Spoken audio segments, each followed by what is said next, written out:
Today on Business Success in Six with Stacie, I have Danielle Clark here from Mayberry Farm in Mayville, Wisconsin. Danielle, thanks for jumping on.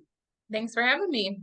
It is my pleasure. It is May in Wisconsin, and I know with your business, we've got a big harvest season coming up. So if you don't mind, I'd love to talk about Mayberry Farm. Is that okay? I'd love to. All right, here we go. When people ask you what Mayberry Farm does, how do you describe your business? So we are a premier destination pick your own strawberry farm in Mayville, Wisconsin. We invite customers to our farm for June, which we call berry month, where they can pick strawberries right out of the field into a bucket. We do have a small amount of berries that are picked for customers, but the majority of our business is pick your own strawberries. And then we also do a couple hundred acres of corn, soybeans, and wheat in a crop rotation. We have about 30 honeybee hives this summer. I started beekeeping in 2018 and it's grown from just 4 to about 30. Wow. So like 4 to 30 like hives. Mm-hmm.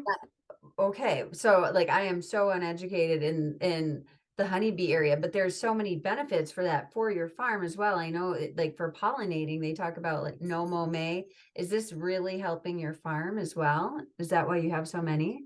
Yeah, so my husband wanted to get into beekeeping after going to a seminar about growing strawberries and how important they are for pollination. Mhm. And so he got us into beekeeping, but he wasn't able to manage it with working off the farm and doing his farm work.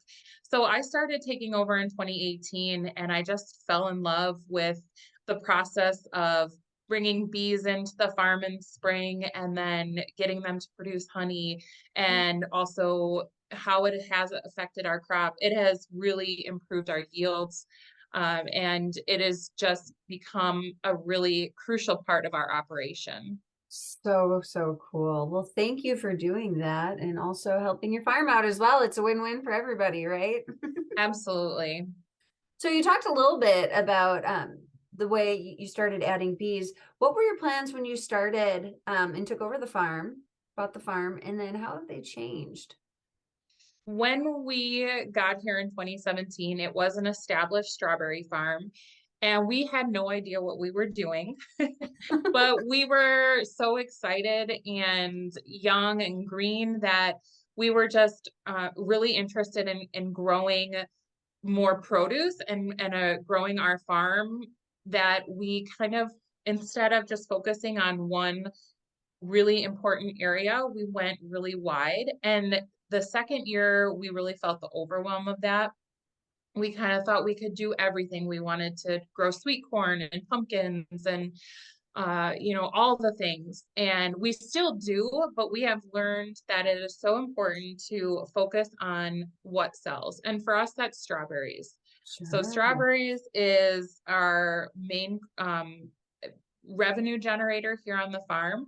Mhm. And so we have really leaned into owning that market, especially with the number of strawberry farms that have gone out of business since we've been here in 2017. It continues to grow, or the number of farms leaving the industry and growing Wow. strawberries have dwindled, but our market share has grown. As you can imagine, those customers are looking for better places to pick. So when we started, we really didn't know, that we really didn't have those systems in place to like grow really, really good strawberries. We had learned a little bit, but it has improved over time. So we've gone wide, but now we're narrowing our focus back in a lot more. Sure. Finding that balance there. That's really smart. So my next question for you is, what is the biggest way you impact the community?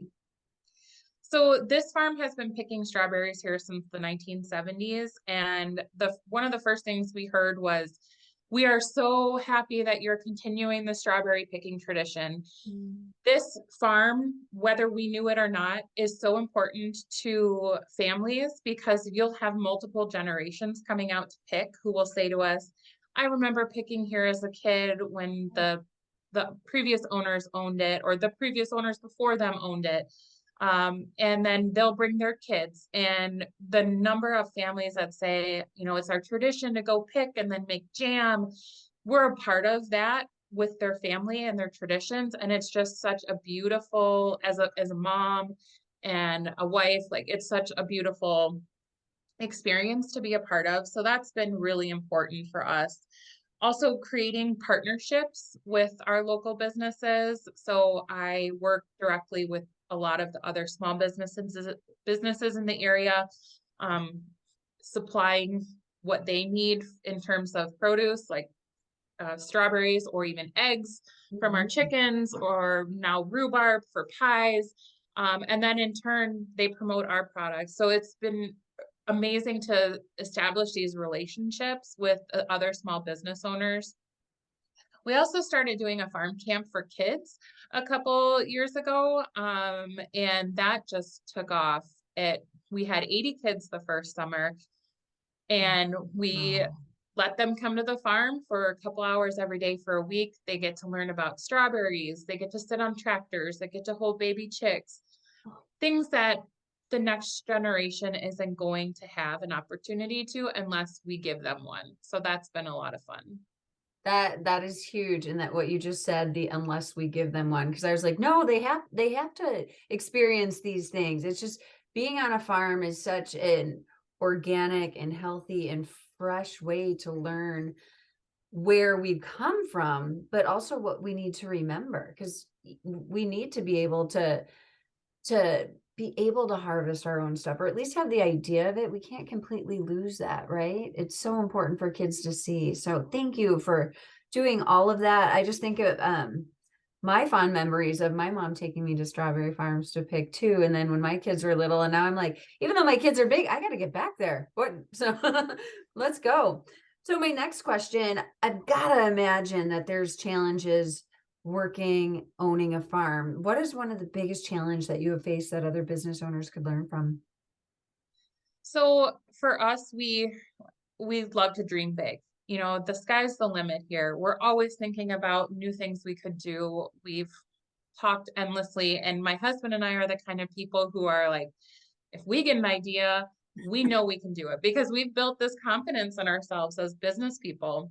And one challenge having young children is, you know, you really have to choose. Are you going to put your focus and all your effort into growing more of your business, or is there going to be time for that later down the road when your children are older? For us right now, we've put a lot of that stuff on the back burner because our kids are 7, 5, 3, and 12 months. Wow. It's such a precious time that we've decided not to do farm camp this summer because we wanted to spend more time with our children. And, you know, also understanding that just because we have a really good idea doesn't mean we have to do it right now at this very minute. Like, give it time to marinate and think about it and plan for it to be really, really amazing versus like Mhm. just jumping full on and having to, you know, pick up after yourself because you've spent all this money on these things that are gonna work. But really at the end of the day for us, it's all about our family and our kids. Yeah, that's a really valid point, and keeping focus on what matters most, and also having that balance of making sure that you can provide for them. So thank you for sharing that. So my fifth question for you is, what does the future look like to Mayberry Farms, and do you have an exit plan? So we are just hoping to continue to grow really good strawberries, and we want to get really efficient at it. We're constantly tweaking our equipment and our processes and our systems to be really efficient at it, because there is not a lot of mechanization when it comes to growing berries, but we have found ways to make things more efficient and more productive, as a husband and wife team who do the majority of the work, and my husband also works off the farm full time, Wow. and but also get our children involved in it. And so we hope that we can continue to grow the strawberry business, the path that it's on, but also some of these other sectors, like with my honeybees and my goat milk soaps, and but also bring our kids in. So we don't have an exit plan. We hope that we can stay here as long as possible, and maybe one of our children want to take over the farm, and we would be so honored to have them a part of it. But if not, we'll just do, what the previous owners have done and Yep. look for the next generation.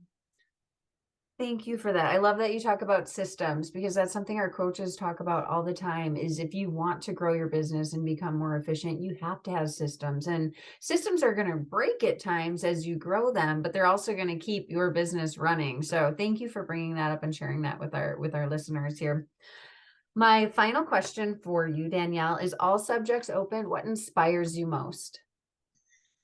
Uh, I am inspired by growing amazing food. I love food. I took it for advantage for a long time in my life. I never really knew how good it could be until my husband started working in the vegetable seed business and we started growing it on our farm. But there really is nothing better than farm fresh grown fruit, veggies, meat, milk, eggs. Mm, And I am inspired to do better by our environment for the soil's health and just to fix a lot of what's been broken here on this farm by reviving the environment that we're in, that we're planting in, and just make, food is your fuel for your body. You only get one body. yeah. And we've got to make the most out of it. I want to live a long and healthy and happy life for my kids and hopefully their kids. And I think a lot of other parents feel the same way. They want to feed their children good Mhm. and feed them well and care for their families in that regard. So I want to be able to help them do that. That is so awesome. And thank you for that wonderful work you do. And we are so, so lucky here to have that opportunity to have fresh food like that. So thank you for providing that. So if somebody wants to come and pick strawberries this summer or taste some of your other foods that you're growing or get honey, what's the best way for them to get in contact with you? So through our website, mayberryfarmswi.com, we have all our contact information there, as well as picking updates when we'll be open this June, less than 30 days away. It's hard to believe we'll be there that soon. We're also very active on Facebook and Instagram. And we just launched a new text messaging service for our customers. So we'll be sending out alerts for people when we're going to be picking and how harvest is going. And that's also a way that they can get in touch with us through our email, hello@mayberryfarmswi.com too. Oh my gosh, so exciting. Thank you again for the work you do for sharing your business, your farm, your family, all of that with us. I wish you a great strawberry picking season and people can purchase some stuff online too, you said, right? Some of the honey. So, Yep. yeah, that's so awesome. Good luck with everything. Thank you so much, Danielle. Thank you.